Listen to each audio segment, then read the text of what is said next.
Hello, everyone, and welcome to this Lorandom podcast. I'm your host, Peter Bauman, the editor-in-chief of Lorandom, and today we have a special midweek podcast episode as a companion to our Monday editorials. And today's episode is a discussion on New York Frieze Week with Rhizome's Michael Connor, MoMI's Regina Harsanyi, and 7 on 7 artist Karyn Nakamura. So the official Frieze Fair runs from May 13th to May 17th at the Shed in Chelsea, but the entire week in New York is filled with art programming. That's what we're going to discuss today, especially in the context of the momentum from the Venice Biennale opening last week. So in particular, what we'll cover is Rhizome's 7 on 7. We have Michael Connor himself, as well as the artist Karyn Nakamura, who's participating in 7 on 7. So very excited to discuss the event with them. So also joining us is Regina Harsanyi, who will discuss her event at MoMI, which is a collaboration with the Tezos Foundation, and it's called Open Worlds, an afternoon of digital art encounters. And unfortunately, both of these events take place in the afternoon on Saturday, May 16th. So hopefully you can listen to this and get a sense of which one you're most interested in. So I'm so excited to have all three of these participants on today. So we covered the programming for Frieze Week from three excellent insiders. Before turning to a discussion on sort of the broader New York art scene through the lens of Josh Kline's recent, or sort of recent, October essay, linking the real estate crisis with art quality in New York and nationwide. So I value the perspective of these three so much. I mean, this is who I want to talk about the New York art scene with, and I can't wait to share it. So let's begin. I think maybe just like as an overview or like high level way to start, we can think about, is this actually a significant week, Frieze Week? What is the significance of it? What are there things that you're looking forward to beyond what you're all involved with, which was Regina, your programming at MoMI, and then, yeah, Karyn and Michael, what you're doing at 7 on 7. So yeah, does anybody want to kind of just give an overview of a bit of the week and then what you're excited about this week? Well, yeah, I mean, I can say it's Frieze Week, which is an art fair that comes to New York and has attracted like different kinds of satellite programs, number of gallery openings in particular. I'm looking forward to the Seth Price opening at Petzl. I think that the timing of the week in May, right after the Venice Biennale week, kind of shifts the emphasis a little for this year. But there are a number of like major shows in New York, and I think if you're coming to New York from the outside world, I think high on your list would have to be the Whitney Biennial, of course, the Duchamp show at Museum of Modern Art, and then at New Museum, where Rhizome is an affiliate in residence, they have the New Humans exhibition, which is really pretty stunning. So there's already three kind of major things to see, and this is maybe a good time to do it. And then, yeah, lots of different events and everything. Regina probably knows more. But for Rhizome, we have our 7 on 7 program next week, and that's kind of a long-running art and tech collaboration series that started in 2010. That'll happen on Saturday, May 16th, with After Party to follow. Yeah, there's a lot to say here. I mean, it's an interesting year in some regard. The last couple of years have been interesting because Frieze, there's two major art fairs usually in New York. It's Frieze and Armory. Armory is in the fall, but Frieze specifically is more focused on contemporary art. But what's interesting is that now Armory and Frieze have the same owner. And yeah, so it's a big monopoly. So everybody needs to understand that and kind of look at the hierarchical structure of how these art fairs work and like the criticism around art fairs in general. However, it is a big part of working in the arts is going to all the fairs, whether you like them or not. So I certainly will be going to Frieze. There's also independent. So we call it kind of Frieze Week, right? Because it's satellite events everywhere. Everybody in the city is gearing up for it. So yeah, there's also independent art fair. There's Future Fair, which I don't know if I'm going to, but it's a newer fair. Still, ironically, mostly focused on traditional art, actually, for the most part. And NADA, a new art dealers association, which is a great fair for emerging artists and galleries that's been around for a long time. And I've done partnerships with before I was even working at the museum. Oh, and TFAF as well, which is one of the most interesting fairs because it's eclectic. It kind of includes everything from furniture mixed with contemporary art in 20th century and, Chinese dynasty kind of vases and scroll, everything kind of just mixed together, which is awesome. So that's actually not to be confused with the Armory Fair in the Armory building during Frieze Week. I'm probably going to be going mostly to fairs. There are a few dinners and openings, but and of course, as Michael was saying about 7-on-7 and the dinner they're hosting, we're doing a huge all-day event on the same day as 7-on-7 at the museum from 1:30 to 6. That is in partnership with the Tezos Foundation, featuring Edgar, Fabian, Frias, OONA, and Travess Smalley. Cool, yeah. And we'll definitely talk more about 7-on-7 and your programming that day, Regina. Yeah, did you want to also add anything, Karyn?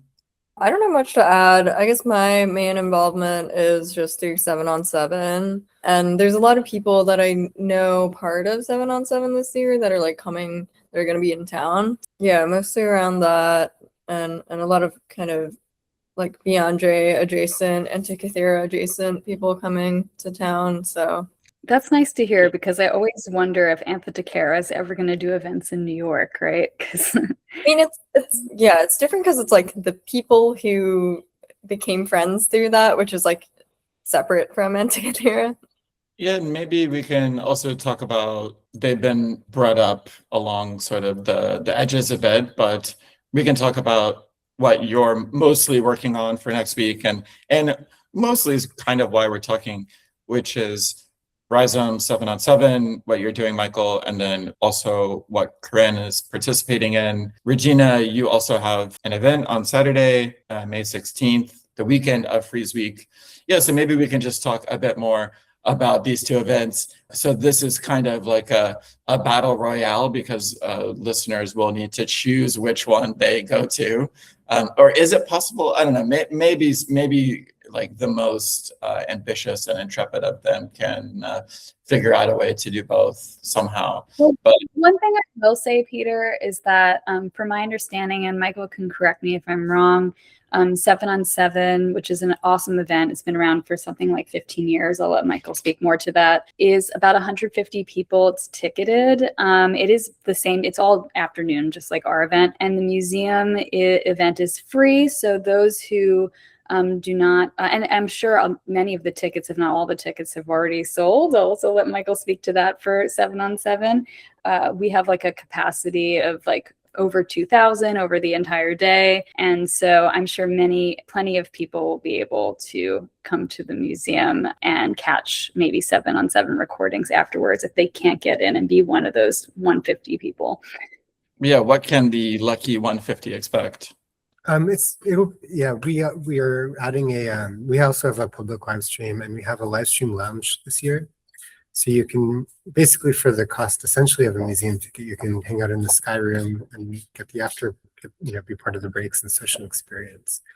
And I'm sure many of the people that come to 7-on-7 will hang out there through the day too. So that's kind of a nice option we're able to add. But for 7-on-7 this year, there's really two programs culminating at the same time. One is 7-on-7, and the other is our Mozilla Counterstructural Commons Residency, which has been run by Bree Griffin throughout the spring. The programs have a nice dialogue together because the Counterstructural Commons residents were all creative technologists working either on their own collectives or individually to create kind of prototypes of alternative infrastructures and visions for technology's role in society. Really interesting projects got made, and those will be on view alongside 7-on-7 in our Sky Room, and then shared online at a later date. But the theme of that was really around commons and the idea of building the commons through technology. The theme of 7-on-7 is actually in dialogue with that to some degree. It comes from this 2000 essays, Container Technologies by Zoe Sophia,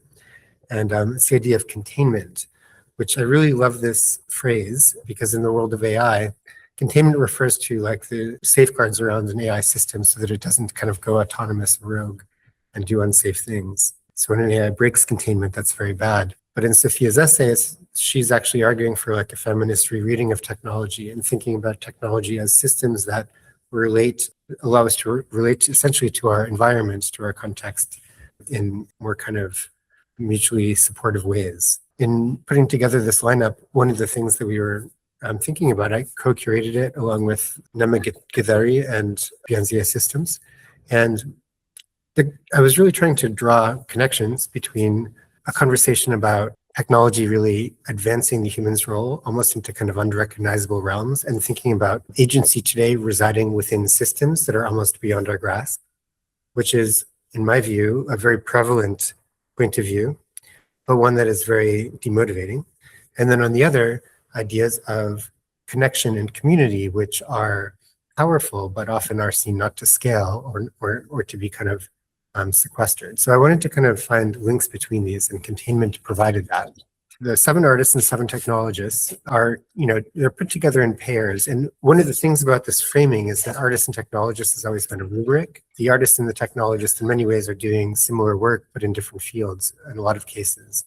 And I think, we all know that they share this kind of common root of techne in the Greek language, conceptually in Western culture at least. So they're very closely related, and asking someone to perform as an artist and perform as a technologist is really kind of a productive rubric for 7 on 7. But this year it is notable like how many more people are floating between these fields. I think because there's notably more institutional support for people that are doing hybrid practices, and specifically also like more politicization and less institutional support for people doing specific kinds of science and technological research. So it's created this really interesting hybrid space that actually is a place where people are able to pursue careers and develop their practice over the long term. So as 7 on 7 has evolved over 16 years, it's really notable to see these changes and see how different kinds of projects and knowledge get created at the event. So we'll see 7 pairs presenting new works. I've really been trying to force everyone to make something new this year. And they all really deal with systems and thinking about biological, financial, technological, and knowledge systems and technological ways of relating to those. It's really like a very intense, dramatic event. People are being very vulnerable, sharing work in progress and new kinds of things that they haven't, fully rehearsed, which is, I think, what makes exciting. And typically the lessons of 7 on 7 can take time, maybe years to metabolize. So I'm looking forward to that on Saturday. Yeah, that's perfect. It's really interesting that the emphasis this year of 7 on 7 is also systems, because it seems like, at least from the tech and art perspective, that is what the conversation that's happening in Venice is as well. So very interesting that there are these transatlantic dialogues happening at the same time or in consecutive weeks. Maybe it makes sense for Karyn to talk about what you're doing in 7 on 7, and then we can also, of course, Regina can give her side of the debate. No, again, kidding. Yeah, I mean, we're definitely like still in the process of working on it, and it's like going to be in the process by the time that we present as well. Yeah, how much do you want to share about it? Because this is coming out in advance. Karyn, maybe. Yeah, I can share the general directions that we've been doing a lot of research in, which I think was pretty framed by like when we started. We actually got in touch maybe like a month ago. We were kind of just hanging out, and then at the time I was kind of working on this project that I released a couple weeks ago, where I was thinking a lot about visualizing. Well, I guess a lot of my work involves visualizing like the internal logic and the internal infrastructure of systems, and with this work that came out a couple weeks ago called Spitballs, it was sort of about visualizing the internal logic of a specific kind of logic in language models. And so I was doing a lot of like reading on interpretability research then, and I was really interested in this whole entire field of interpretability because it's entirely dedicated to making these systems legible to humans, which is like a really specific goal. It has nothing to do with the functionality of the models themselves. Yeah, so we kind of started talking about that, and then we decided like, okay, like let's just both catch up on a bunch of interpretability research. And I was really interested in these papers about like the geometry of topics, geometry features, ideas, and models. And there was recently, just yesterday, there was like a really interesting paper from Goodfire that people have been posting a lot about the geometries of certain topics. So we were kind of launching into a lot of interpretability research. And then we also were thinking about like, what are like interventions? Like, what are the types of interventions that people typically do? And there's like kind of like pretty common types of interventions that people do in like computer science projects. And one of them that we were talking about is like, for example, like playing Doom, like getting things to play Doom. Like it's like kind of a category of a thing to do, like an intervention to do. Getting Doom to play on a PDF, getting Doom to play on something, or like getting a PDF to play like all sorts of crazy JavaScript programs. So we were thinking about like, oh, like, is there an intervention that we can do that's kind of in that category? So those are like the two things that we're thinking about, is this sort of interpretability and visualization and interpretability, and also the sort of using systems a different way than they're meant to be used, or kind of using these like back channels of systems, using these like side channels of systems to be able to push through like something else. Yeah, again, really interesting, the emphasis on systems and how much you're thinking about the use of systems, but also the subversion of systems. And so I have a piece on Monday coming out on Monday about sort of about that exact thing. So yeah, super interesting. Well, so Regina, can you also tell us about what you're working on and your programming for Frieze Week in New York?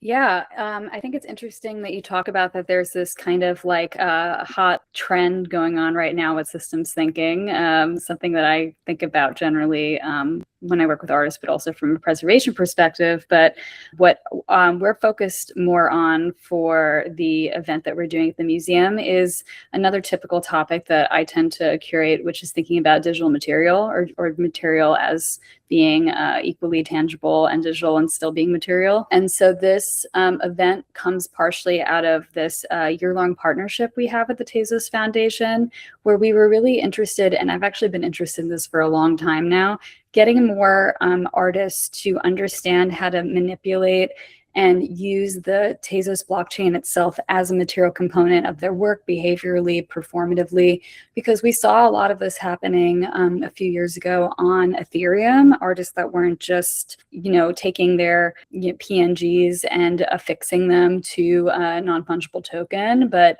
instead thinking about ways to use the smart contracts and the transaction methodology and the protocols as a way of expressing the work in itself.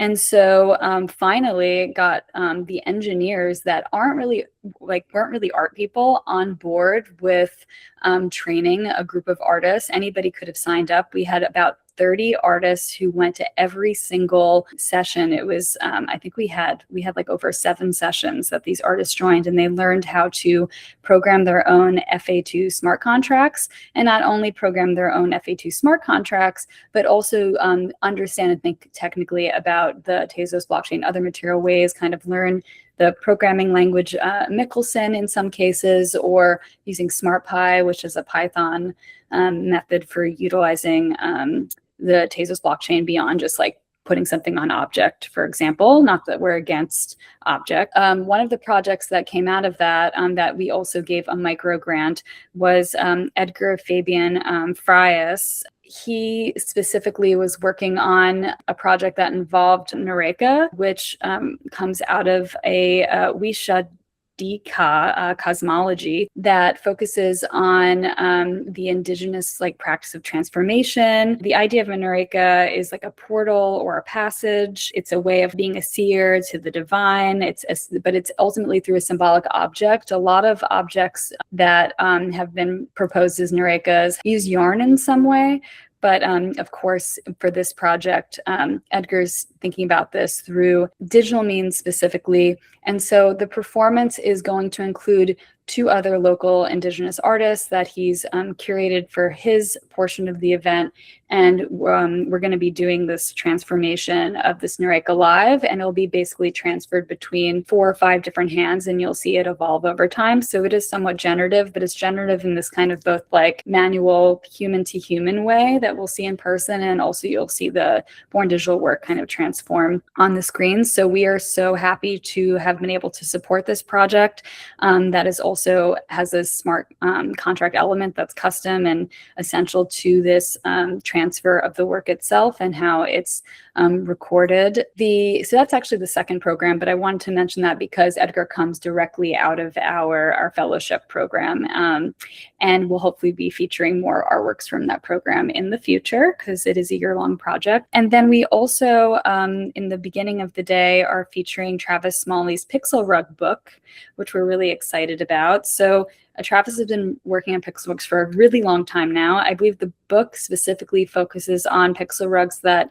he's created since 2001. And so just to give an idea overall for those who aren't familiar with his pixel rugs, maybe in the podcast, Peter, you can put up an image or two of those. They're a body of work that he's created that translates these algorithmically generated images that evoke a hand nodding. I think that's interesting tangentially, like with the idea that the Nureyka was often yarn-based. He's thinking about op art. He's also thinking about like the long history of computer graphics, this relationship to warp and weft and weaving. If you know the history of computation, it kind of often starts there. A lot of artists work on projects that evoke these similar like history of computation ideas through warp and weft. And he writes his own custom scripts around this. A lot of it has been with processing in the past. And one of the reasons that I love showing, I love Travess's work is because he's also playing with corruption and corrupting bitmaps specifically, and also like chance operations through that. I love glitch. I love actually when artists are kind of like messing with me a little bit on the preservation side, you know, with corruption. It will actually be the first time the book will be ever seen in person because there's been pre-orders already, but even those who've done the pre-orders haven't received their book yet. So if you really want to take a look at the book in person, talk with Travess, and celebrate the launch, then please come to our event. And then throughout the day, OONA is going to be walking around the museum doing a performance that is a part 2 to a performance that she first launched in Berlin for a Tezos Art Week event that they did there, I think earlier this year, or maybe at the end of last year. And she's going to be doing something quite typical that you all probably have experienced yourselves while being in a museum, which is when someone goes up to you and asks if you can take their picture.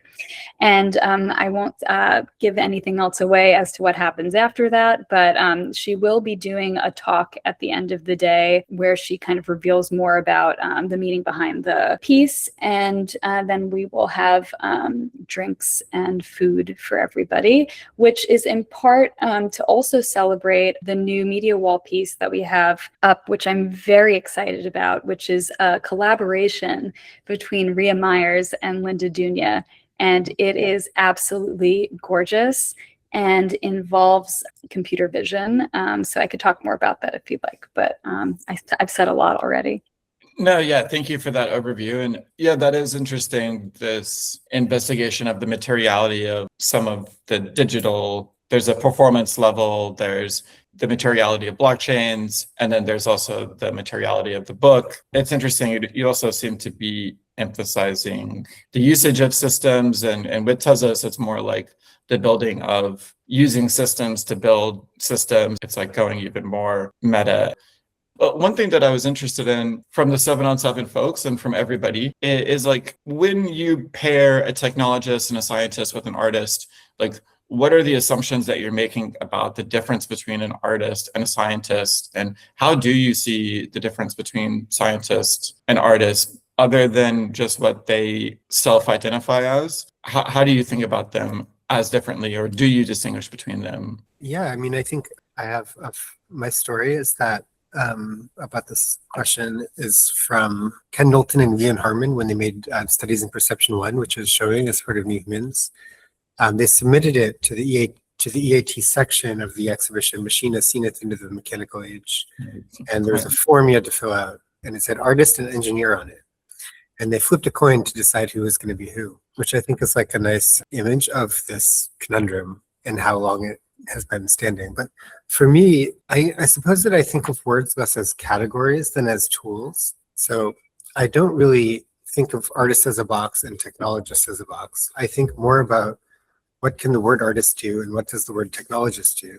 And in 7 on 7, they function as roles. The kind of role that we assign like in society to an artist, I think is someone that, brings aesthetics and philosophy into their work traditionally. Like having a really, also connection to different communities that are like associated with like art institutional systems or art market systems is also part of it. It's kind of like the idea of a field. And speaking to someone that might be considered one or the other, I like to think about like those aspects. And an important part of it is what they say they are. And so if someone says they're an artist, I think it could be a little bit insulting almost to say like, oh, we'll have you as a technologist because you're not as good of an artist as the artist or something. There's something like that feels like it's about, there's an affinity group and there's a kind of field that they're trying to position themselves within, a way that they're trying to have their work read by using that word. And I think that the word technologist is like way more forgiving and made up. Really, a technologist doesn't really connote a more specific field in that way at all. It connotes like a number of different fields, which each have their own kind of logics and histories. But the thing that I think the word brings, and what I'm always looking to have in 7 on 7, is this connection to like a really rigorous approach to like a practice. And so in science, that like becomes almost too rigorous in the way that they've developed almost a kind of rigid idea of like publishing and citation and building on citation and checking results. I feel like it's like almost too limiting. But I also think that, but I want to like bring things that are good from that into the program. I want to access that knowledge and have that come into the space. And similarly with technologists, I think, these are people that are either deeply informed about aspects of technology that are specialized, or they are people who are actively engaged in like building aspects of our society that need to be like interrogated and brought into conversation. So there's a number of ways the term can land, and I think of them as roles that we are asking the people to perform in this little sort of pageant of 7 on 7. It's always funny, like people are always like, you're reinforcing the binary, but I think we have helped collapse the binary. By using these words in this way, we have created 1,000 articles and people that have been mad about this division between artists and technologists and have gone on to take that anger and build out this hybrid world that we now live in. So I think there's a real value to what we have caused through that, through that performance of the roles. Yeah, I definitely agree. I think that's a really good point about that sort of post-structuralist view of language.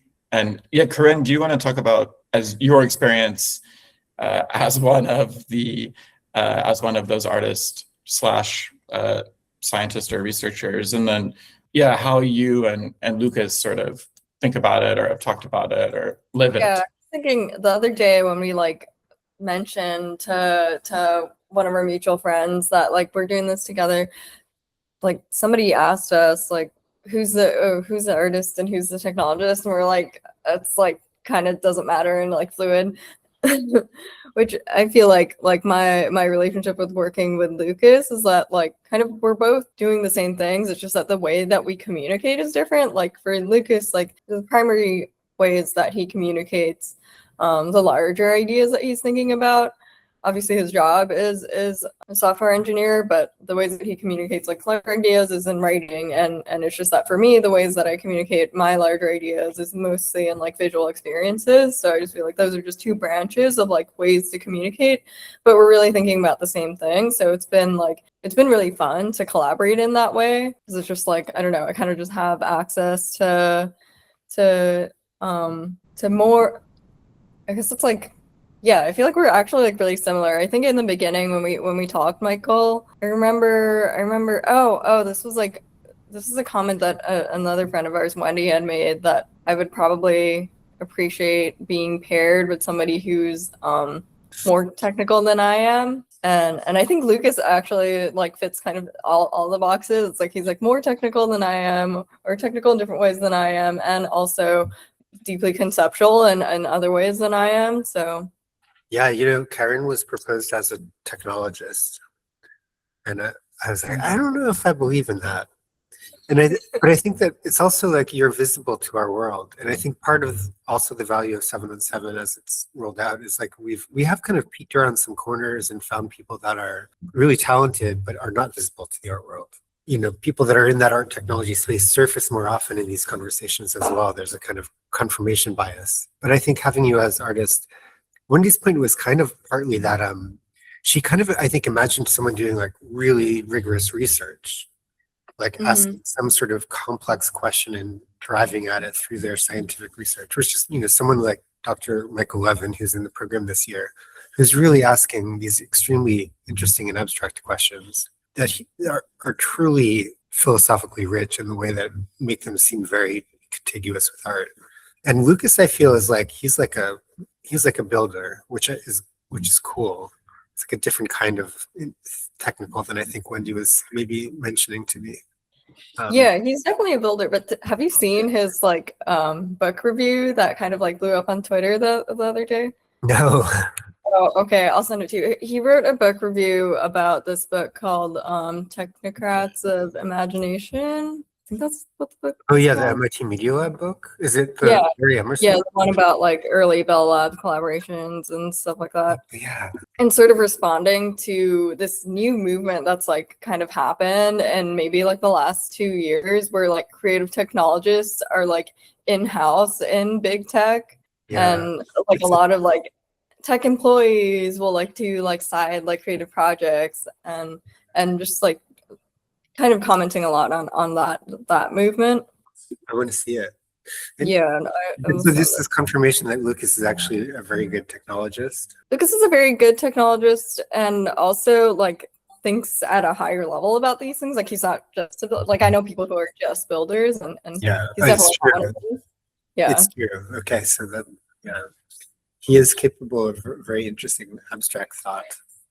Definitely. And he's like, I think maybe it was a minor or like a double major or something, but he spent a lot of time studying this history and we're both kind of obsessed with this early 60s, 70s like experimental art and tech collaboration history. Like a lot of my time at MIT, it was kind of like trying to look for breadcrumbs of this stuff, like Cavs and all those early collaborations. And you brought up Michael Levin, and that's another connection to Venice because Michael and Agnieszka Kurant are both part of Strange Rules in Venice, and then they're both also participating in 7-on-7. So there's like a literal direct link with them. I think it's important for us to showcase artists who are very technical because I think that the traditional art world sometimes still does see this divide even in 2026 of thinking like, oh, we should just pair a painter with someone who works at Google and do this kind of partnership together. But more and more, even with 7-on-7, I'm seeing this blur, like particularly this year. It seems to be less about this relationship between an incredibly like corporate entity that is honestly like putting anything from creative to even like something like archiving last, and seeing more of this blur happening. So I also look forward to reading that book review. At the same time, I think like even looking at like EAT and 9 Evenings from 1969 and that history, like I think what I hope that these programs continue to do is act as a form of almost like education towards these larger bodies that have corporate interests, separate interests from the creative, and kind of like teaching them like the importance of subversion and thinking like an artist more so. Like I kind of think it's important in that particular direction more so in the other direction. I think like in the other direction, it's about giving resources to artists, right? Like I think what really can like a super technocratic corporate company really offer an artist is resources to subvert that technology. So I hope that Rhizome continues and whoever's involved with Berggruen Institute, et cetera, to push forward that narrative and instead of kind of like it feeling too techno positive, which I don't think is happening here. Yeah, I think it's also like really valuable to support people who work with technology who just have like different ideas, Because if you just have like more creative or like more crazy ideas, it's just like so hard to do that because people just don't take you seriously. And obviously like there's a lot of like rigidity in academia and in industry around like ideas that are different. So. And also, obviously, always thinking about, especially, say, MIT, for example, as Karyn is quite aware, is like its particular relationship to the military-industrial complex. So again, like these programs are so important because we might as well use those particular resources for the good of explaining to the public these realities through art in some form. And then also helping them realize the larger possibilities through these resources that just don't exist within those more rigid structures. I'd love to read a history of corporate sponsorship in art. I wonder if there's a good one that exists, but also in relation to EAT, because as much as it was pioneering in art and technology, it was also quite path-breaking for working with corporations, which is, you know, a really important aspect of institutional life in the US in 2026. At 717, the main constraint that many sponsors do want to bring is like, please use our technology in the collaboration. We don't do that, which basically makes us ineligible for, like, we would do it for other kinds of partnerships, but this program is really meant to be like much more open-ended. And so getting people to understand that it's been really tricky over the years. And, you know, 717 really kind of continues under, like, in spite of itself at this point because of that. That's what makes it exciting. Another interesting collaboration with, not with corporations, but with the government was what happened with artists and like JPL, and which was an even darker, directly more militaristic branch of the government. It's a shame we didn't get to talk about Kline. I mean, unless you want. Karyn, do you want to share in your last 2 minutes? About the Kline essay? Yeah. I mean, I guess there's something that you mentioned, you brought up about it, about how like, oh, there's like still creative people and or like stuff happening in New York. And I think I responded to that about how I had spent a lot of my time growing up just like fighting to do anything creative. And I feel like, I don't know, like I still feel like an outsider in the art scene in New York. So I like really can't speak for that. But my experience growing up was I went to engineering school to study physics, and then it was like that context as I was like starting to make work, and every time that I've like tried to do, I would like have like a weird idea, and because I was young and because the idea was weird, it would just be like really hard to do that. I would have like professors be like, no, you can't do that, like that's gonna fail, whatever. And then I would just like have to fight my way through to like make anything happen, and then kind of create an artifact out of that just to show that like I was able to make something. And that's how my creative practice started. So I feel like that like really trained me and in being able to like bounce back and like be really resilient and pushing ideas through. I do think like what a lot of artists do is like basically like making miracles happen with like no resources. And I think you like get a lot of that training being an artist. I guess for me it was like in this way. And so once I came to New York, I was like, there's like other artists around, like they like understand how I feel about this. So I felt like there was a bigger community in New York, and there's always like, I think for a lot of artists, like it's not, they don't really have a choice. Like they didn't really consciously decide like, oh, I'm going to like get a studio in this place and like spend all this money on making art because it's going to do something. It's just like, they just have to do that. Like otherwise what would they do with their lives? So yeah, I was just talking like where you're talking about resourcefulness. I was just talking to Avery Singer, and she was talking to me about how the reason she became a painter is because when she finished college, it was like all she had was to make art was kind of like scrounge around like what she had around available. And yeah, I think that's a really good point about community and what that offers. Like my issue with the Kline piece in October was the causal claim that it was like the real estate prices caused bad art. And I definitely agree that with all of his premises that these create difficult to almost impossible positions for artists, and that it's just getting worse. But I guess I disagree that was the cause of some kind of creative stagnation in the city or in art generally. That was my particular issue with the piece. But yeah, does anybody else want to? I will say something and then I have to disappear. You have to go already, Karyn. Yeah. Bye. Thank you so much. Yeah. It's a notable time for it to come out after a major election in New York in which housing affordability was a central issue. And I don't believe the piece points at all towards the possibility of political solutions to affordability crises, which are only undermined by telling artists to leave. But I do believe that high rent makes bad art. People need time. So those are my two thoughts on it.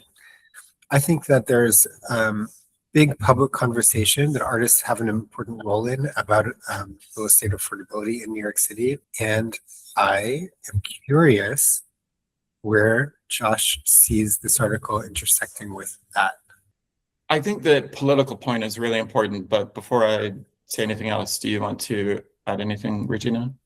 Yeah, I mean, this article is certainly the talk of the town. I haven't read it in a few weeks, but I will say, as a native New Yorker, I was also kind of saddened by the lack of solutions, both politically or just like a deeper understanding maybe of like the history of New York, its resilience, its turning over of culture, and its how it's inspired the rest of the country, if not the globe, in such a way where like, and why that matters, like geographically. And so like, as a native New Yorker, as someone who was born and raised here, like for me, I wanted it to not just be about blaming landlords, which yes, as somebody who had a startup where we had to partner with landlords in a scene, the ugliest of the ugly side of that, I'd rather look to solutions to enliven like this community here.